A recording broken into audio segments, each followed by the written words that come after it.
Hi everyone, welcome to another episode of Wonderful Beauty. Thank you guys for joining us again. All right, so this is the final episode of our second mini-series. The first episode, we focus on the raw and explosive power of the Korean rock scene. Then the second episode, which is pretty much a mini documentary, we focus on the hip-hop and rap scene. We took what we started with our J Park and Jesse episode, and we ventured more into artists that help with the genre. Underground scene to more mainstream artists, we learned about how hip-hop became such a big deal in Korea. Yeah, which was really fun because it went from like really wholesome 90s vibes to all of a sudden that last video. Dear Lord, I was like, oh, I need my mother. My mother has to sign off on this. Like 0 to 100 real quick. Like, I didn't even like ease you into it. I just went, here it is. Yeah, because we went from literally some 90s vibes, Tiger JK, G-Dragon, and then you're like, oh, and now it's Momoe 2.0. But Simon Dominic was like what Momoe wished it had been. Right? It looks like child's play for J Park. Like, J Park was nothing compared to Simon Dominic. Which is great because I definitely, a couple weekends ago, went through most of, if not all of G-Dragon's discography, because I know we've had discussions about that. Yeah, and I've really been enjoying a lot of Simon Dominic stuff. I just heard his song the other day. I don't know if it's called Simon Dominic or Simon Says, but the rap that he does that literally tells his entire life story. I was like, this was a really creative thing to do, especially when my only other knowledge was literally Make Her Dance, and that's a whole different video right there. Imagine if you like start out with J Park, like later on, it's just McNasty, and then like you go backwards and you're like, that's a little weird. Especially to think of like Jesse and J Park literally helped make everything so much more mainstream. Right. And then again, because everyone knows J Park for who he is, booty shaking and all that. Simon Dominic, on the other hand, child. You're like, hello. I don't think, even in his live performances, he has ever taken off his shirt, though. Well, and that's the whole thing about Simon Dominic, is that face looks innocent, and then what we saw in Make Her Dance was totally opposite of what I expected. Today's episode, though, are going to be about Korean bands. So what exactly are K-bands? Well, imagine our rock episode and add idols playing instruments.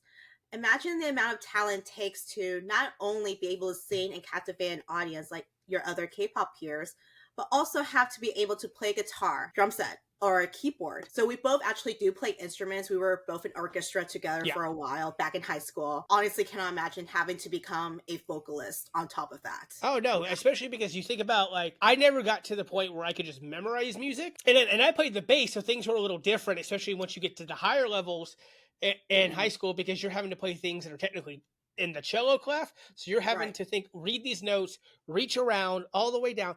And I'm not a tall guy. Like, I'm average height. I'm 5'8", but the problem is I have tiny little dinosaur arms. And again, I played the bass and I don't have really big hands. Our mutual orchestra director used to say I have puny violinist hands, which is funny because which is funny because I started out on the violin and then moved to the bass, and he was actually a bass player.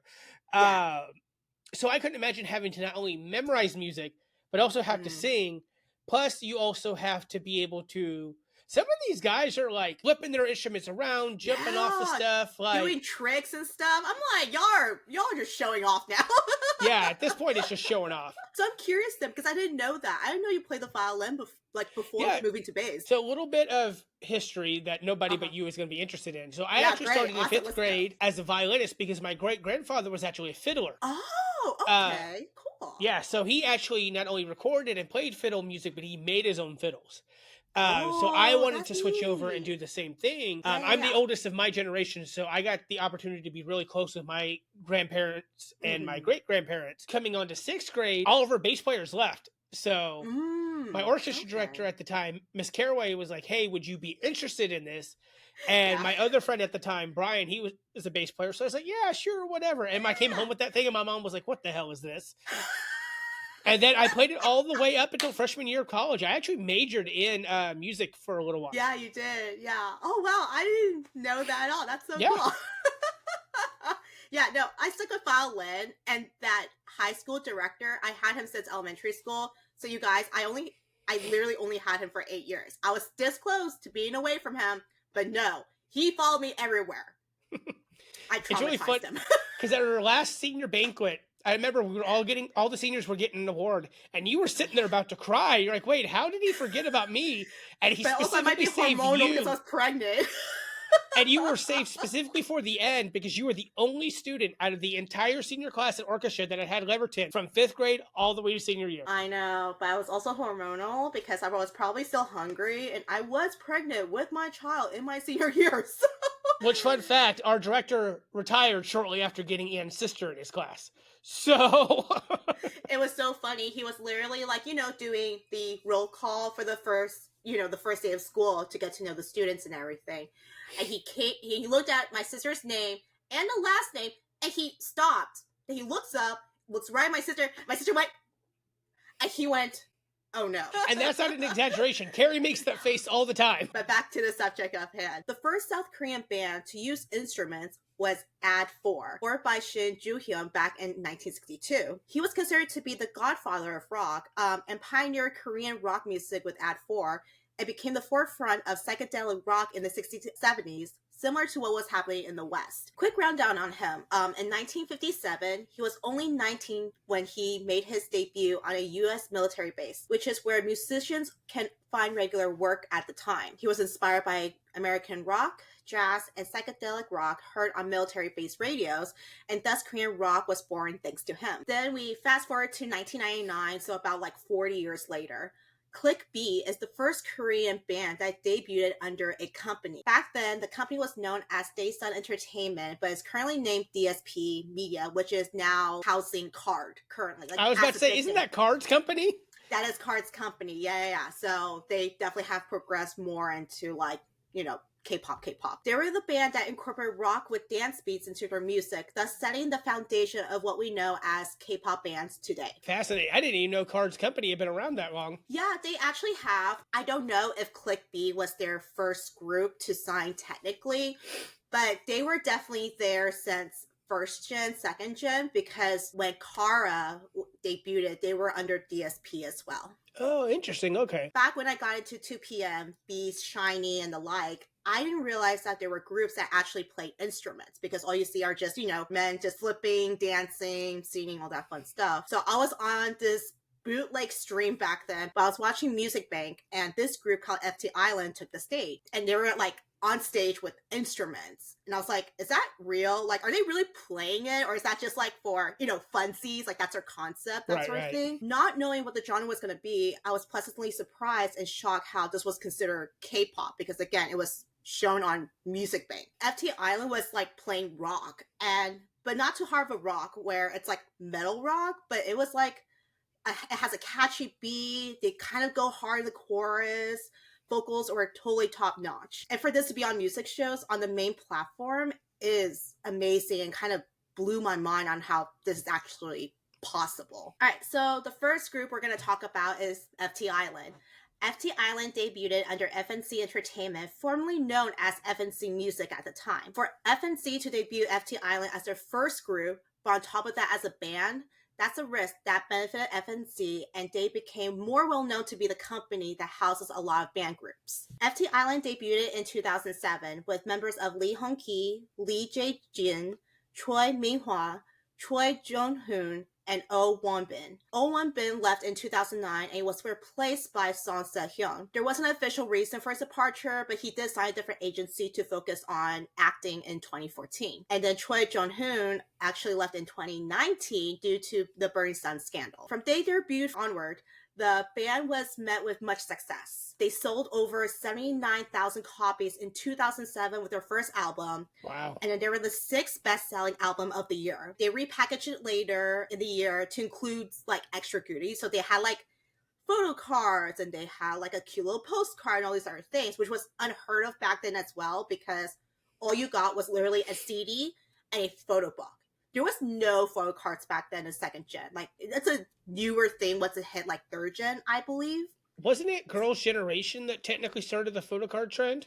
Yeah, but I just remember all these extra goodies was not even a thing. The extra goodies was only happening for like season's greetings or those like Right. membership kits type thing. But yeah, they include photo cards, and I was just like, well, that's pretty cool. But then it's like no one else kind of caught on that trend. But now obviously it's like the trendiest thing ever now. They sold another 25,000 copies in December. Altogether, like a little over 100,000 copies, which is crazy back then. I Wish is from their fifth full album, Five Treasure Box, and showcases not just the basic guitar, drums, and bass in the band, but also a bit of trumpets to give that Spanish feel for the intro. From there, it seems like it could be a ballad, a little bit of beat to it, but once it hits the chorus, it fully turns to this rock genre, and somehow it all blends well together. And as we're watching the music video, we're going to see this main actress. It's actually Shin Hyunjun of AOA, who is under the same company. I have no idea who that is. She's under AOA.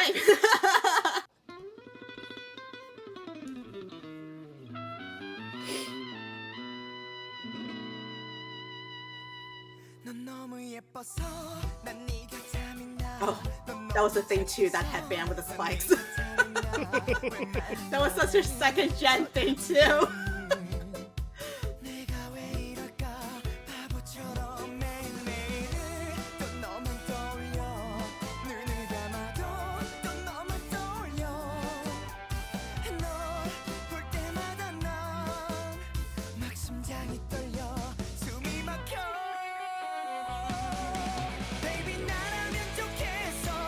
That was such a smooth transition. Wow. It really was, right?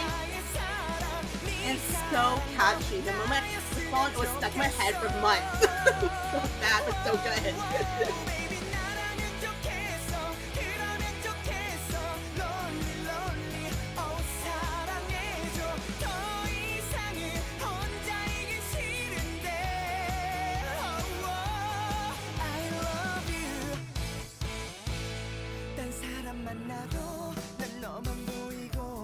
And again, we transitioned back to the Latin feel, and that was smooth too. Oh yeah. You know I'm a sucker for the Latin feel, because I absolutely love O Sole Mio by SF9. I love... That's the reason why I chose this song, because I knew you're going to vibe with it. I had a feeling, because it started off almost very egotistic by Mamamoo, but with trumpets. Yeah. And Senorita by VAV as well. Yes.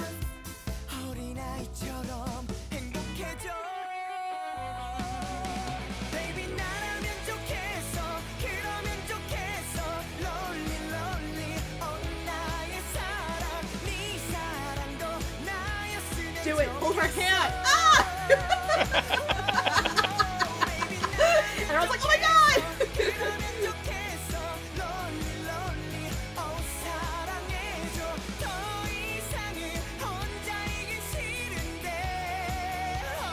Ooh, this part is one of my favorite parts too, right here.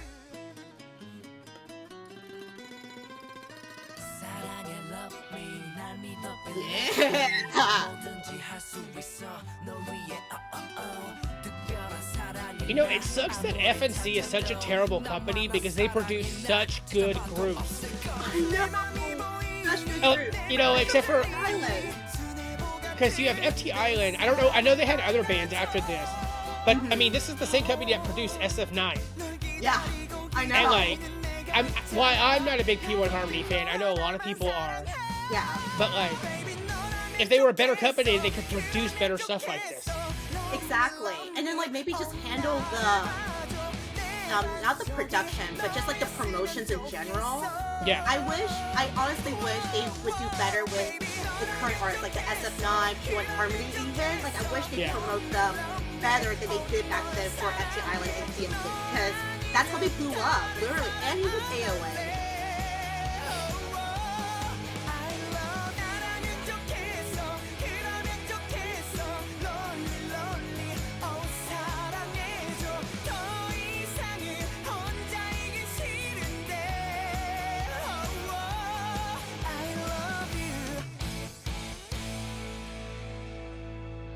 That was good. It's one of my absolute favorite songs for FT Island. Oh, it is so good. Now I can't make fun of them anymore because I actually can't listen to their music, so I can't call them Fistland anymore. I can't call them Fistland. Oh my gosh. I think, was it when we were starting to do not the research, but trying to put it together, like which bands we were going to showcase, you were like, who's Fist Island? And I'm like, FT Island? Oh no, what it was is we were driving, and I think it was to H Mart. It was one of the few times I visited, Okay, yeah. and because you always have music on, but it's really low, Yeah. and I think I didn't have my glasses on or something, and I happened to look down, and I was like, "Who the hell is Fistland?" And you're like, "You mean FT Island?" That was Easier really than good. I FT really Island. enjoyed that. I wouldn't say they made it mainstream, but they definitely set that standard for the Right. second gen, for the later generation bands to able to continue it. FT Island is great. They have a lot of great older songs. I haven't listened to their new ones after that whole Burning Sun scandal. That's when I kind of fell off the FT Right. Island bandwagon. But if you listen to their older stuff, all of them hits. Even the B-sides, they're also good. And even Lee Hong-ki, which is the lead singer of it, he has a great solo album as well. And he shows a different side of that. He actually, because I don't know if he actually plays an instrument or not, but I just assume he doesn't, because that's all he does is just sing. He never picked up an instrument, as far as I can tell. He has beautiful vocals, so it's kind of like this ballad album that's similar to like Jonghyun from Shiny, when he did that kind of like experimental thing. So Okay. yeah. That was really good. And just for a record, guys, if you ever send recommendations for songs or anything that you want me and Ann to check out, if it has a Latin, Middle Eastern, or a Bollywood theme to it, I'm already sold. Like almost all of my favorite songs from certain artists are all like Latin themed. Because I love Senorita by VAV, Egotistic by Mamamoo. I like O Solo Mio by SF9, but it's not my favorite track by them. But I mean, I grew up with Tejano music, mariachi, and of course Selena. And then, of course, one of my favorite movies of all time is actually Cheetah Girls 2, when they actually go to Spain. Yes. And so I'm a sucker for a good Spanish guitar. Like, that's why as soon as that song started, I was like, she did this on purpose.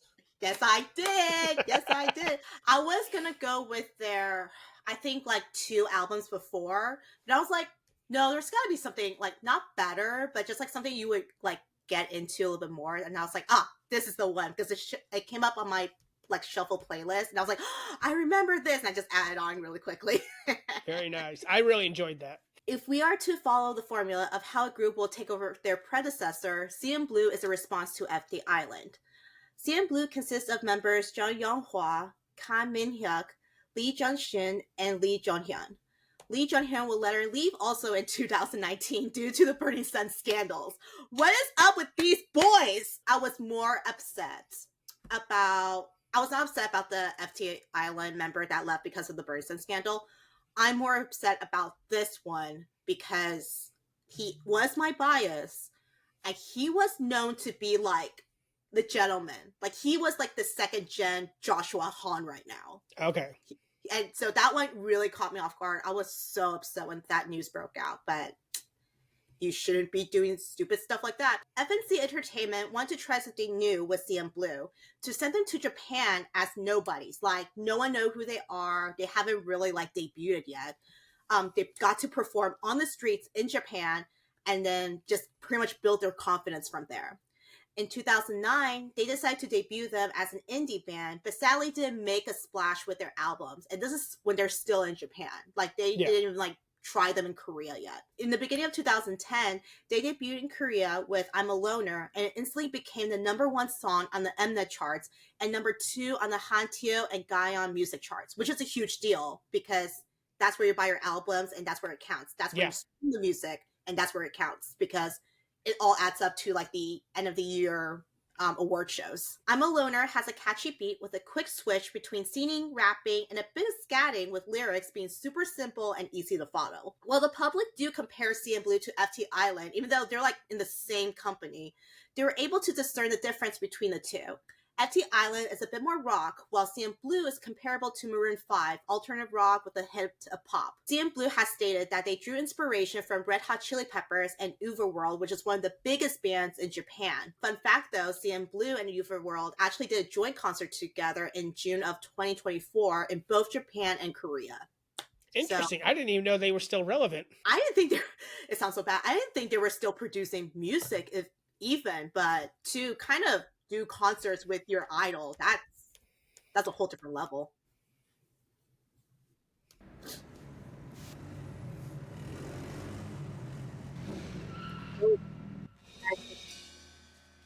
I can't hear what you're saying. Oh. Oh, I was saying how, like, it says on the corner FNC music. I know, it's weird. Yeah.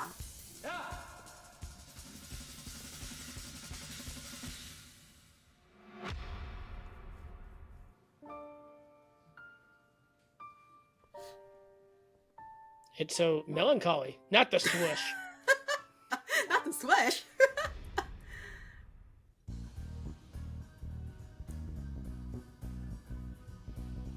With the little CN blue untouchable and all that, it almost seems like a commercial for something. I know, really. Like an antidepressant commercial. No. I just forgot that CN blue, or the blue part at least, actually stood for something, but I don't think they continued with that concept anyway, so it didn't really matter. Okay, now we're Michael Jackson's Beat It.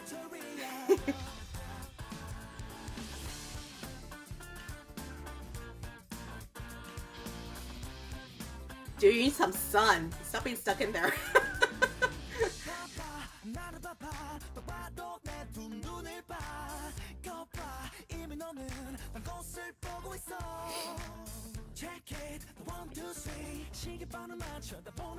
Man, the hair back then.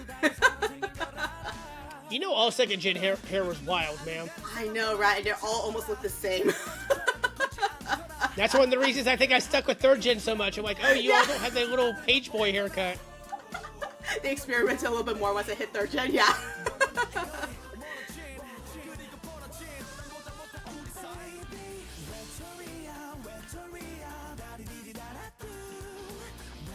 I want to say I can almost see the time in Japan vibes, because this is giving me very much like anime ending vibes.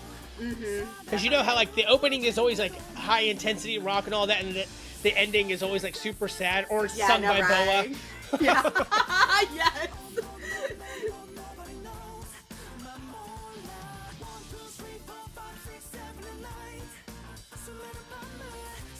Wakey wakey.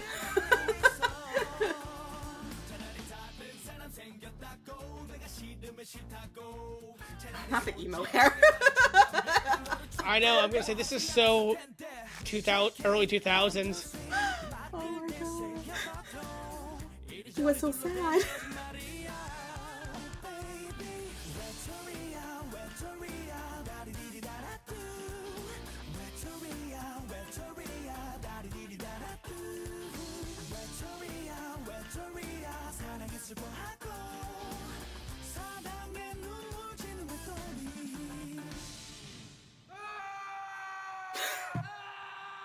I forgot about that part.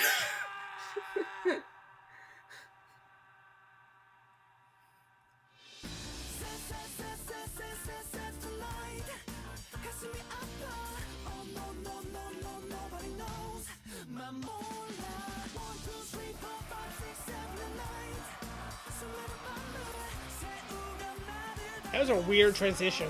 I know, right? Yeah. If you were gonna ask me what the plot was, I wouldn't know. Okay, even to this day, I still don't know. I'm sticking with antidepressant commercial. I just think somehow the basics pretty much just some of them for a concert. It reminds me actually of you know those bipolar depression commercials where the people have to put the little like mask in front of their face with the sad face on it. That's what it's giving me. That blue diamond does something for them.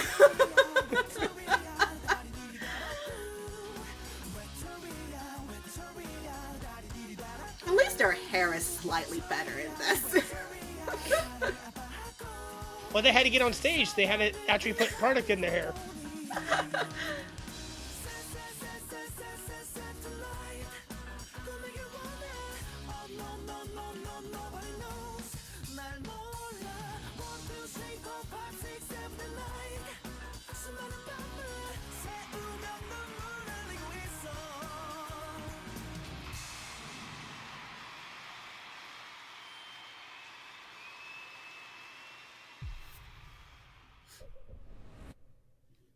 Yeah. Alrighty. So that was CN Blue. I do see the Maroon 5 vibes. Yeah, it's more pop, less rock compared to FT Island. Oh yeah, definitely. I definitely vibe more with FT Island. Just because I'm not a big Maroon 5 person, I'm not a big Beatles person. But again, I grew up on rock and roll. I grew up on like Tina Turner, Heart, and stuff like that. FT Island is definitely a little more my vibe than Sea of Blues. But I did get a lot of Japanese vibes to it. Like you could tell that they like spent time there because it was giving me very much, like I said, anime ending, flow. You know, with the transitions they have, also kind of is almost the same formula for like any anime songs in a sense. Yeah. Yeah, see, it's confusing when you talk about anime endings and openings for us because we grew up watching anime in like the early 2000s. So everything was mostly done by BoA, which at the time I didn't even know was a K-pop artist. It's interesting to look back at these because of the fact that, except for the fact we just found out that Sea and Blue is still under FNC. Right, yeah. That FNC was known as the band company. Yeah. And SF9 was their first dance group because they actually were part of a survival show that they were going to debut a dance group or another band. So it's interesting to see how they've gone away from their roots because, like I said, I really enjoyed FT Island. Sea and Blue wasn't bad. It just wasn't my vibe. It's just interesting. Like I wonder if it's just that they think there's more money in dance groups, so that's why they are focusing. I can't even say on SF9 more P1 Harmony, but like P1 Harmony and SF9 are really the big names that are still under their company. Yeah. So a little bit of history. So later on after that, they actually did debut their first girl group, which is AOA. We know them, but then they obviously disbanded. So when they actually first debuted AOA, they actually were going to be a band, like play instruments band. But there were so many girls. I don't even remember how the lineup was. I just remember there was like a drummer, there was like a keyboardist, there was like guitars, bass, those other things, and then their concept was like one's an angel, they're all angels. I forgot the whole concept. But either way, so they actually did debut them with bands, like as a band with instruments. But it didn't work out because it didn't convey as well as like FT Island and CM Blue. Like they did not see much success. That's when they turned and was like, okay, well, we're just gonna make AOA as like a girl group dance. And then they met with much success with like mini skirt and all that other stuff. So I mean, they did attempt. So, but I guess they were just like, well, I guess people don't like, you know, girl bands at the time. You know, it just didn't hit that success as well as CM Blue and FT Island because from there forward, FT and CM Blue, they were like ruling all of this like band territory in Korea and in Japan. They would literally fly back and forth doing concerts and releasing albums like back to back to back. So well, it makes sense because out of all the groups that we have on here, we only have one female group on here, and I can't think of anyone else. I mean, in Japan, in J-pop and J-rock, there's a lot of female bands. It's a huge thing.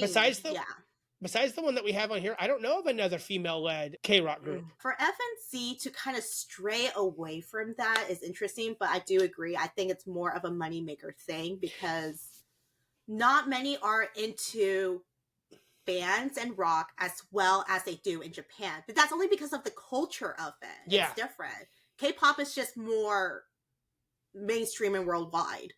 It's also interesting to think of how FNC went away from their origins, whereas you have like JYP, one of the big three, who actually strayed away from his origins with a couple groups, and he's actually got 2 or 3 actual bands under his label. Yeah, I know. But I mean, JYP has always been known to be this risk taker and always benefits him no matter what, which is crazy because it's almost like he can do no wrong. No matter what group he puts out, he can even put out a trot musical group or even like a musical trope. He would still meet with success. I don't know what JYP is on, what he's doing, but he's just a king in this. Alrighty, now it's my turn to take over. So we're going to switch over to 3rd gen now. Just as a fair warning to everyone, we will not be focusing on the Rose or ONEWE just because we all know who they are. I mean, I have a high feeling that you guys know who the next group is, but I feel like this group may not have as much recognition as the Rose or ONEWE, just because compared to the other people that are under the same company, Day 6 doesn't get as much attention as Twice, Stray Kids. The Rose and ONEWE has toured more overseas than Day 6 themselves. Correct. When Day 6 toured, it was only like 2 cities in America. It's not even like like the Rose, they almost stopped in like every other state. Yeah. Yeah, but like Day 6, they're like, we're going to LA, we'll go to New York. That's it. And I'm just like, I think they did Rosemont too, and that was it. Yeah, and I'm just like, why? So speaking of pioneers, JYP made an interesting choice back in August of 2015. Wonder Girls, a girl group that was not only insanely popular, but also instrumental in the rise of K-pop in the West, went from a retro-inspired group to a band concept. This saw Yubin on the drums, Yenny on keyboard, Sunmi on bass guitar, and Hiram on guitar. The concept was generally well received for its bold and creative direction. It caused me to quit K-pop, but that's a different story for a different time. The group actually published 2 albums with this direction, though after the second album, Wonder Girls actually would continue to disband. Day 6 was JYP's second attempt at the band concept. The band originally consisted of 6 members: Sungjin, Youngtae, Wonpil, Dawoon, Jae, and Junhyuk, but members Junhyuk and Jae both left the group in 2017 and 2021, respectively. I wanted to do Shoot Me, but Anne got to pick the song, so we're going to do I Wait. Their song I Wait was significant as it launched their very ambitious Everyday 6 project back in 2017. This project saw the group release 2 songs every single month, along with monthly concerts. Song showcases waiting and longing for someone to reach out and take their hand, but also realizing that they're stuck in said relationship. This song leans more into a rock element while having a few touches of the group's signature pop rock sound. My Days, which is their fandom, have also said that this song almost has an anime opening feel to it as well. Billboard actually placed this song at number 81 of their top 100 K-pop songs of the entire 2010s. Really? I did not know that. That's crazy. Yeah, that's something I found out when I researched this. Wow. And also, if you guys didn't catch I think it was the last episode or the one before that where we ended up going on a random rant, Jackson Wang was almost in Day 6, even though he has no musical instrument talent whatsoever. I don't know what JYP was thinking with that, but sure. Jackson Wang can do it all, but not play instruments. So Jackson Wang would just with this little triangle. Which is funny because I remember Youngtae saying that he wasn't that even though he can dance, he couldn't do like all the stunts that was expected of them. So he actually gets sent back to Toronto. Okay. And then JYP called him and said, "You know what? We're going to go a different direction. You're going to be in a band instead." Very smart JYP to do, because he probably did see a lot of potential in Youngtae and was like, we can't let him go. There's got to be something we can do.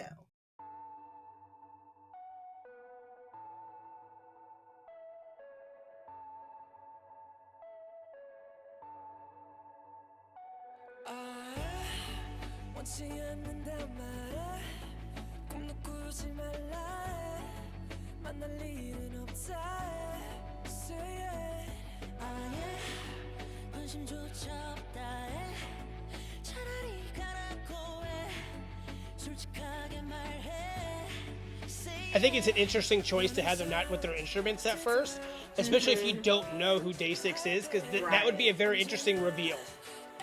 Yeah, especially this is like their first song of their project of releasing 2 songs every month.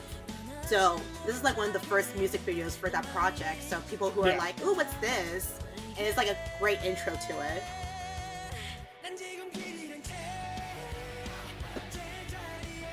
The guy on keyboard looks like Key, and it's throwing me off.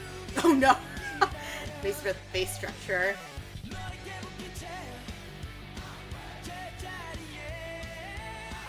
What's also interesting, I just now noticed it now because I'm seeing, Day 6 in front of me. Most members are singing. Yeah. Whereas if you compare to like CN Blue, FT Island, it's usually just 2 members that are singing. Yeah, no, I believe every member of Day 6 actually contributes vocally. Yeah, exactly. I think every member also has their own solo projects too.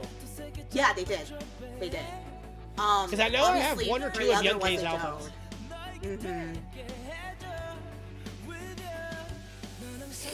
Yeah, they'll have solo projects. They do like covers, like solo covers as well, like without any of the members. So they're all talented.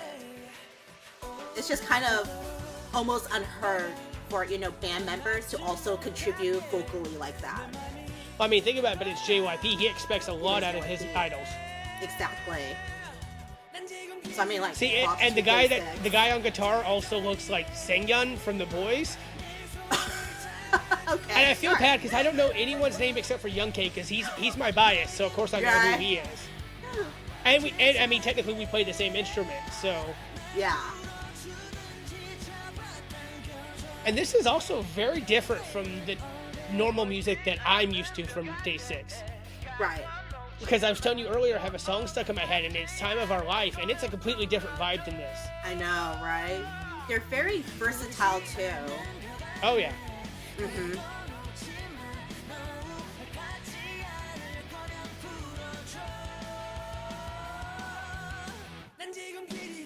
Is this our first group where every single member's playing an instrument? Yes. Okay. No, CNBLUE. Every member of CNBLUE played all the instruments. Okay. Or every, you know what I mean. Yeah, because Yonghua, the lead singer of that group, or that band, he plays the guitar. I'm remembering it now. I have real bad memories, so. You were just so distracted by the antidepressant ad. That's what it was. I also like the fact that these guys have changed outfits 3 times now. Mm-hmm. Yeah, this is definitely the formula of what a K-pop group is, but in band form. Oh yeah, definitely. JYP definitely had a hand in this, seriously. Oh, I love that song. All those songs they came out with that whole year is amazing. There was no flops. All of them were so good. Oh. I want to say, I don't think there's a lot of Day 6 songs that I will skip, just because it's so good. And at Day 6, because again, a lot of their songs are more rock pop, I feel like if CNBLUE leaned more into the rock instead of the pop that they do, I would probably like them more. Like if they were more of a Day 6 vibe, then I think I would like them a lot more. Because Day 6 does... Go further down then. Yeah, because Day 6 does the pop thing, which is what you're going to get from every JYP group. Yeah. Exactly. But they do lean more into the rock side of it. I don't think CNBLUE, that I could be wrong, because that's a lot of discography for me to go through to figure it out. CNBLUE never goes as hard as Day 6 or even FT Island. No one can go as hard as FT Island, to be honest. But yeah, like CNBLUE was more pop, but I will admit they do have that Maroon 5 vibe. So it is just alternative rock with more lean to pop, because that was FNC was trying to do, because they're like, well, if FT Island is much more rock, we can go to the other spectrum where it's a little bit more pop and easy. It makes sense, because you don't want to have 2 groups at the exact same time doing the same thing. Exactly, especially if you somehow want them to compete with each other, which makes no sense, but they were competing at the time. But I mean, FNC wins either way. Look at, like, say, Starship Entertainment, for example. K-Will is completely different than Monsta X. Monsta X is completely different than IVE. You don't want to produce the same thing. I mean, even if you look at JYP, I mean, Stray Kids is their own thing. It is. You know, their sound changes every couple of albums, but compare Twice and ITZY. Both poppy groups, but they each have their own signature sound as well. Mm-hmm. So our next group, this group is actually what I would say very possibly started this entire miniseries. A fusion of grunge, pop punk, alternative, and glam metal. Rolling Quartz is what Dreamcatcher would be if you gave them instruments. So they were originally 2 different bands, the Rolling Girls and Rose Quartz. They ended up combining together because one of the girls' guitar teachers was like, hey, I know this other band that's looking for members. And so they ended up joining forces. I didn't know that. Yeah, wow. I didn't either until I was doing research. It was really interesting because originally it was just, I think, the drummer and a guitarist. And then the other group was the vocalist and the keyboard player and the other guitarist, the bass player, I think. And so she knew them and she had them join together. Dang, worked out. Rolling Quartz actually started out as a cover band on YouTube. They showed their rock and roll aura by performing covers of Motley Crue and My Chemical Romance, while also showing that they could rock with their K-pop colleagues by covering BTS, Dreamcatcher, and to tie them back to the last group, part of their pre-debut period, they actually covered Day 6's Shoot Me. Nice. This period was very instrumental in shaping Rolling Quartz's identity. They went from playing clubs in the Hongdae district to the COVID-19 pandemic striking. Their time as a cover band allowed them to experiment with different sounds, develop their musical chemistry, and capture the attention of rock enthusiasts domestically and globally. This period was such an important phase that they included a couple of their cover tracks on their debut EP, Fighting. Yeah, so I actually discovered them through one of the girls in my Wonho group chat mentioned them. But the first song I ever heard by them was actually Good Night by Dreamcatcher. And it actually threw me off at first because I was like, the song sounds familiar. And then it started up. I'm like, but this is not Dreamcatcher. Who is this? And that's how I discovered who they were. The group officially debuted on December 30th, 2020 with their single Blaze. All members helped in the creation of their debut, including lyrics, composition, and arrangement. The song expresses surpassing one's limitation and confidently moving towards one's own personal goals with a sense of intensity and heat. Okay. Blaze was a very strong debut for the group. It was well received and showcased Rolling Quartz's potential in the rock genre, which is less prominent in the mainstream K-pop scene. It also helped establish their identity as a genuine rock band with a powerful sound. And keep in mind, guys, this is our only female group on here, so they're competing with Day 6, Xdinary Heroes, and whatever else the hell is out there. I don't know. Yeah, right. Groups. I guess One We and the One We, yeah, the Rose. Currently, yeah.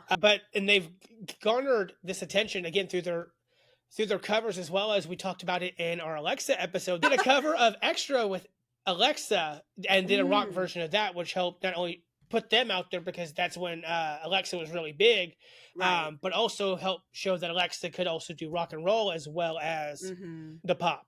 And you're going to see with this video, guys, that this one is way heavier. It's way more rock and roll. I think you're going to be pleasantly surprised by this group band. Yeah, I'm kind of looking forward to it. Before we start, though, I'm going to go a little sidetrack. My husband actually went to their concert, which I told him too. I said, this is not like a K-pop group. Yeah. Because he saw Rolling Quartz and he saw girls. And he was like, ooh, this is kind of cool to have like colorful hair and everything. And I was like, yeah, but they're like a band. And he was like, what do you mean? And I was like, they play instruments. It's like legitimately a rock band. Yeah. And he was like, oh, that's different.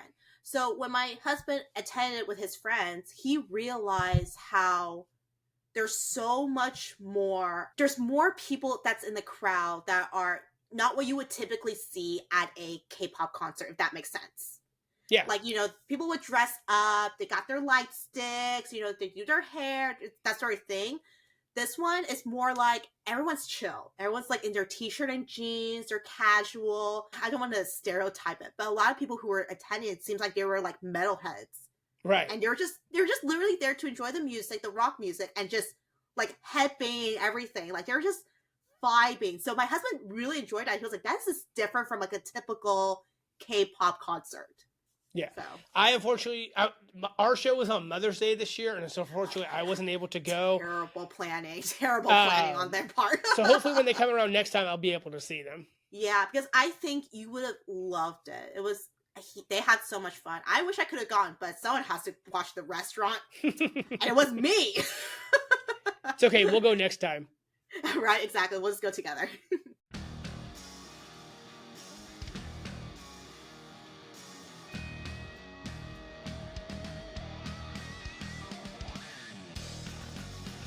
They just had to start off that way, didn't they? Oh, yeah. I get to already starting off way stronger than... Not stronger, it's more powerful than the other ones. Yeah. Because the other bands, they kind of like ease their way into it, you know? Like usually this hard rock part would hit in the chorus. And I like that we haven't even had vocals yet. Yes, I was about to say that. We're 30 seconds in and there's no vocals yet. Yeah, just them playing instruments. That's so cool.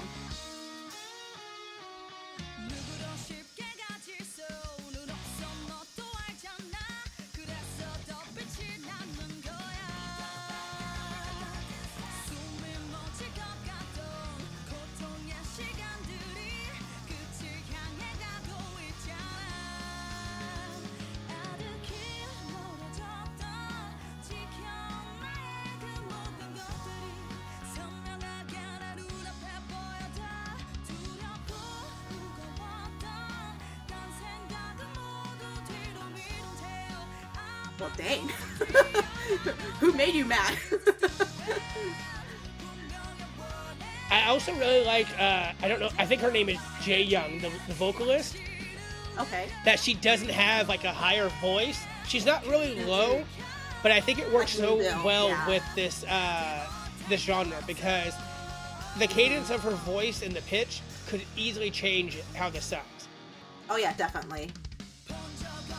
Like one thing I don't like about J-Rock when it's a girl group is when the lead singer has that like nasally anime girl voice. That like turns me off of the music. Pitch. Yeah. Yeah. I definitely agree with that. Yeah, her voice is low, but it's not as low as like Moonbill from Mamamoo or anything like that. Yeah. I think it's just like the right like alto. I think we have mentioned Moonbyul in almost every single episode in this miniseries. We love Moonbyul, all right? We really do. But I mean, she really is. Mamamoo. Oh yeah, I mean, but she really is the blueprint of when you're looking for a female vocalist with a deeper voice. That is very true. Kind of like how we use Jungkook for male vocalists. Yeah, that is true. We can't use Felix because that's a whole different thing. I know. He somehow goes deeper. I don't know whose genes that was from his family, but someone gave him that. Someone in that family.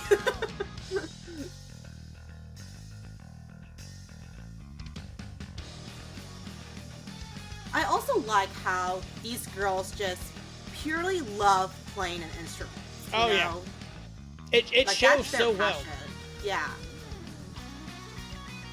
I will say their cover of Dynamite is really cool. Their rock cover of Dynamite. I need to look BTS at that. is Dynamite. I know you have to specify with Dynamite because there's like 6 groups with the song Dynamite. Right? No, I assume BTS is Dynamite because you said they did cover BTS. Yeah. So that's what I assumed.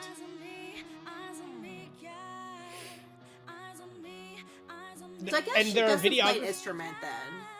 No, Jae-young does not play an instrument. She's purely vocal. Just purely vocals, okay. Yeah. But I like that the videographer is showcasing each individual girl and their talents. Because you could very easily just have like wide shots and then focus just on Jae-young. Whereas no, each girl is getting time in the spotlight. Yeah. I think that's what JYP, whoever was directing that music video with Day 6, kind of missed. They didn't show much of their drummer, right? They only showed the wide shots of it, and whoever was singing at that time with the lines was in the forefront. And everyone else is just constantly in the back. I don't think they ever show like them just playing their instruments type thing. No, it was always a wide shot, like you said. Yeah. That was good. I love that. They are so cool. They definitely know how to like literally rock, you know, like, and you're just having a great time. Now I'm jealous. How come he gets to go? One of these days, you guys are going to be able to go to a concert together. I don't even remember when's the last time we went to a concert together. Was it Stray Kids? Oh. Jingle Ball, but that doesn't technically count. That doesn't really count. Yeah, I meant like an actual like K-pop group where he sees me act like a fool. Alrighty, so for a final group, this is actually going to be more of a blind watch for us. Xdinary Heroes is a group that both of us aren't particularly familiar with. And actually, it was the kiddo that suggested that we do them. Definitely. And they were able to educate us a little bit. Because the only thing that I know is, one, they were brought in to be the Day 6 Killers, because that's JYP's strategy. Their new group is supposed to replace the old group. Yes. Stray Kids replaced GOT7, you know, so on and so forth. Yeah. And I also know that at debut, they were actually boycotted originally because JYP copied the original Monster X logo for the Xdinary Heroes logo. I think I remembered that. I didn't pay much attention to it because, you know, there's so many news in the K-pop world. But I do remember seeing it and I went, that looks familiar. And I just like kind of scrolled past. Yeah. So the video that the kiddo chose for us is Boy Comics, which, like we said, is going to be a blind watch reaction. This was their request on the one song they chose. They wanted to do more, but we're like, no, if we can only do one of each, you only get one too. Because trust me, I would have done Good Night by Dreamcatcher and Rolling Quartz if I got another one. I would have added more FT Island songs, to be honest. So Xdinary Heroes debuted in December of 2021 under Studio J, a sub-label of JYP. They have 6 members: Gunyul, Jungsu, Gayeon, Ode, Junhan, and Juyeon. I probably mispronounced every one of those. I'm sorry, guys. Similar to what happened with Young K, both Junsu and Ode were training to become K-pop idols, but instead were told they would be in a band. Oh, I said yeah, which is interesting. So I guess JYP wanted them to do the same thing. Well, it's interesting because I think the bands are the only JYP groups that weren't formed through survival shows. That is true, yeah. I think so. So I think it goes back to what you said, when you have these people who have such potential, but you could tell they're not going to do an actual group dance setting. That's like, well, let's not let them get away from us. Let's do something else. While we are comparing them to the previous bands that we've covered thus far, their lineup is a bit different in terms of instrument use. While everyone has guitar, bass, drums, and keyboard, Xdinary Heroes ups it by adding a synthesizer to their repertoire. Now, comparing to Day 6, as they are technically under the same company, yes, they can still go hard, but them being promoted as a K-pop group kind of fits that bill. However, Xdinary Heroes are leaning towards more what Rolling Quartz set out to do, rock. They have done countless covers from different bands and groups. They made it into their own color of just pure rock. It definitely has an undertone of them drawing inspiration from Japanese rock bands, which we'll notice the similarities between the two. Alrighty, so I've only heard a couple songs by them, but it's just in passing, so this will be interesting. I think I listened to a couple of songs in the car when my husband was driving, only because I got the Xdinary Heroes tickets for kiddos. So you'll be seeing them in August. So they're super excited about that.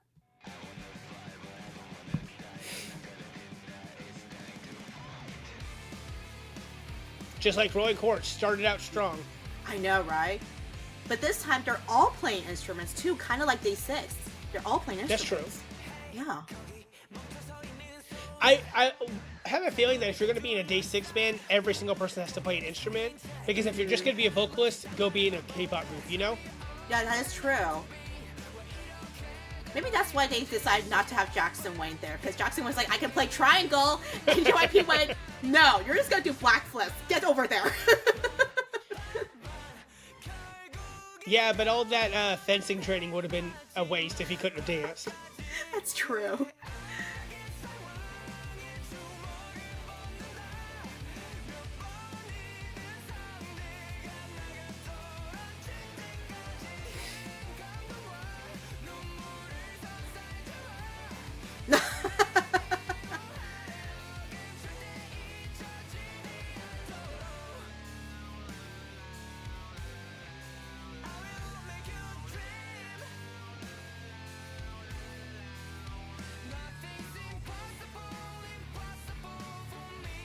The music video kind of reminds me of like those like Japanese dramas too, though. Okay, I can see it. Yeah, like something from like those like anime or mangas. Like a slice of life kind of one? Mm-hmm, yeah. Slice of life, girl is just living her life, and she just happens to bump into like a group of boys.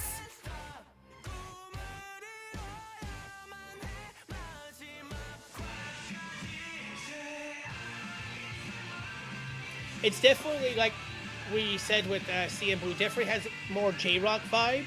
Because I can see this being a song on like a Persona soundtrack. Oh yeah, definitely.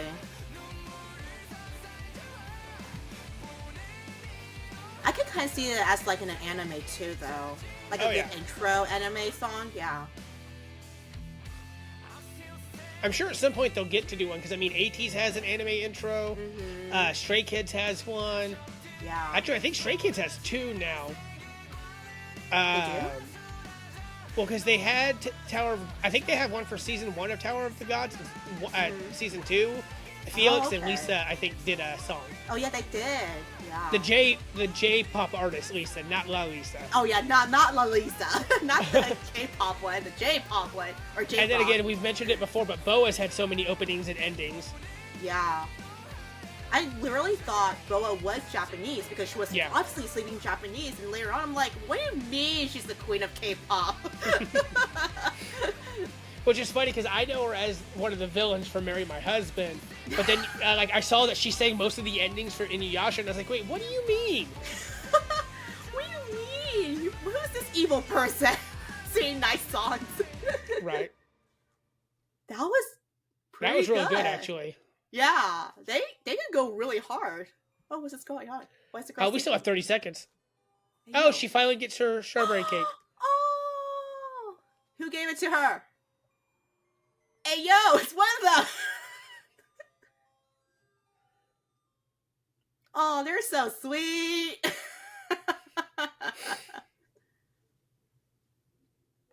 All right, that was actually pretty good. That was really good. They do go hard, yeah.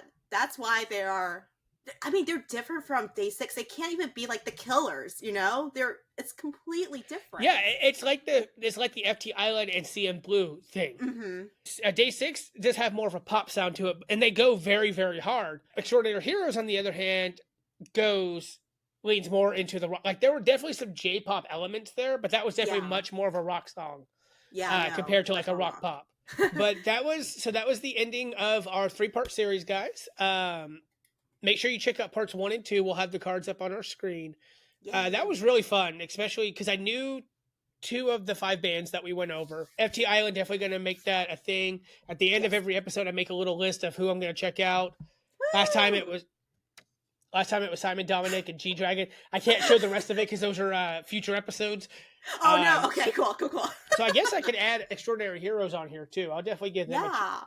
You know what? I may just have to fight my husband and be like, "Can I take the Sunday off and take kiddo rather than you go?" I mean, he got Rolling Quartz. Why don't you get Extraordinary Heroes? Exactly. Well, we'll see. That's still in August. Or September, whichever day they're coming to the Dallas area is.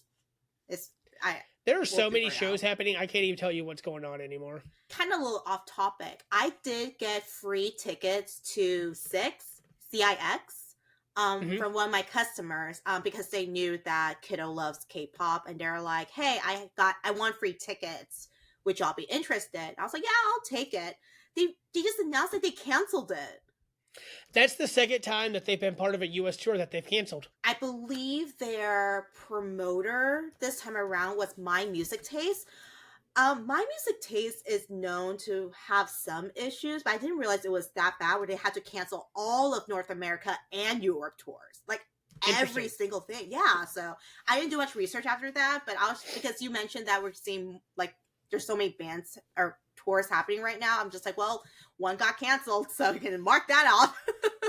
That's a little sad to hear because they were supposed to tour with Dreamcatcher last year.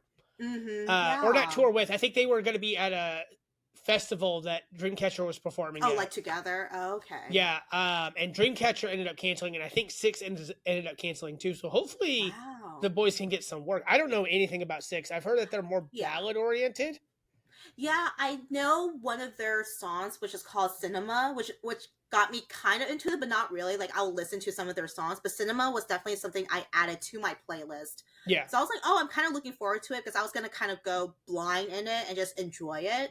Like, similar to what I did with VAV, but it got canceled. So now it's like, I can't even. That's unfortunate, though, and we're seeing that happen a lot more because Card canceled their tour, and then they teased they're doing another world tour here soon.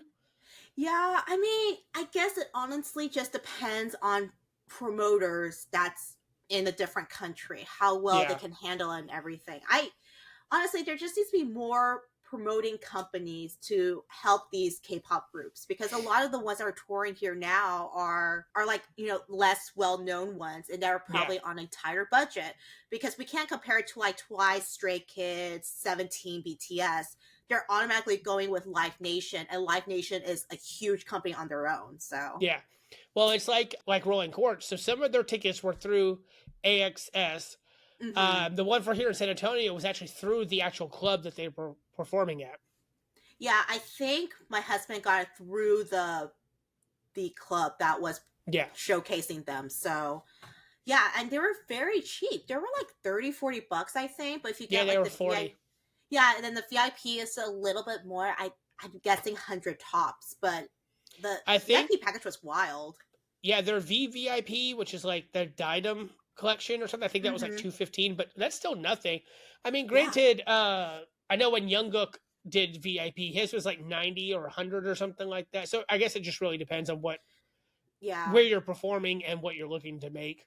Yeah, that is very true. Yeah, but most of these that Rolling Quartz were doing when they're doing their tour, it's just like less known clubs that can do like live bands type feel. Like it's very, very intimate. So it was because the club down here was at the same one that the Viz performed at, and that one was so intimate that if somebody held up their phone, you were watching the concert through their phone. Wow, that's crazy. To get back on topic before we end up never finishing this episode, we said this was our final part of our 3-part series, so make sure you go watch Rock and Hip Hop. This was really interesting because there are actually a lot more rock bands than there are rock idol groups, we discovered. Yeah, there was, so if you go look at who we had for our rock episode, we actually ended up pulling BAP in because they were very much a fusion of rock and hip hop, whereas it really was Dreamcatcher who was able to allow us to have the actual rock sound. K-hip hop was great. That was fantastic. I had a hell of a time learning that history. Parental advisory warning in advance. I mean, granted, it stemmed off of our J Park and Jesse episode.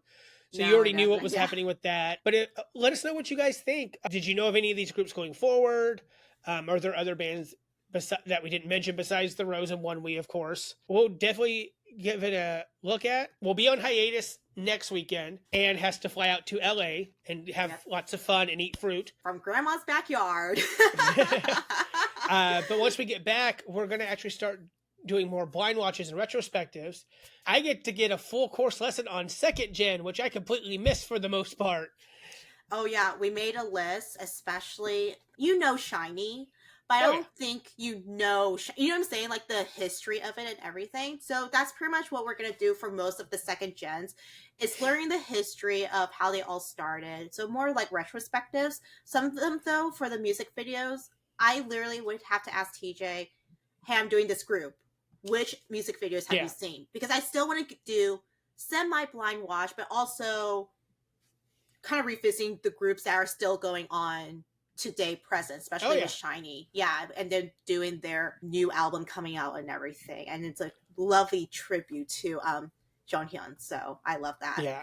Which we're actually going to start by doing a really big retrospective next time. Mm-hmm. And it's actually going to be where we got the other half of our name.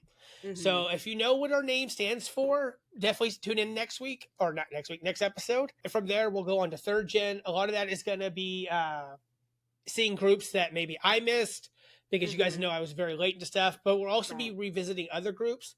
Like we'll touch BAP again. We'll touch Monsta X, and we have to touch Astro again, because I told Anne there were so many songs that I wasn't able to put in here. Right, which was a struggle too. Oh yeah, and we're going to touch slightly on 4th gen and maybe some new groups we haven't really decided yet. And then we'll eventually finally have our show with our guest. We had to cancel at the last minute, unfortunately. So we have a lot of things coming for you guys. September is going to be a big month. It's going to be our 1-year anniversary, so we have a whole bunch planned for that episode. Oh yeah, definitely. Hope you all enjoy the episode. We'll see you in the next one. Bye. Bye. 흥건해진 밤이 보는 길 봐 우리 뿐인 party 걸리적거리는 윗도리 다리에 이 본능은 설레 나란 본능 설레 Let's get down with me 이거는 네거 맘대로만 봐 with it 난 흥이 좋지 실수들이 오늘 밤에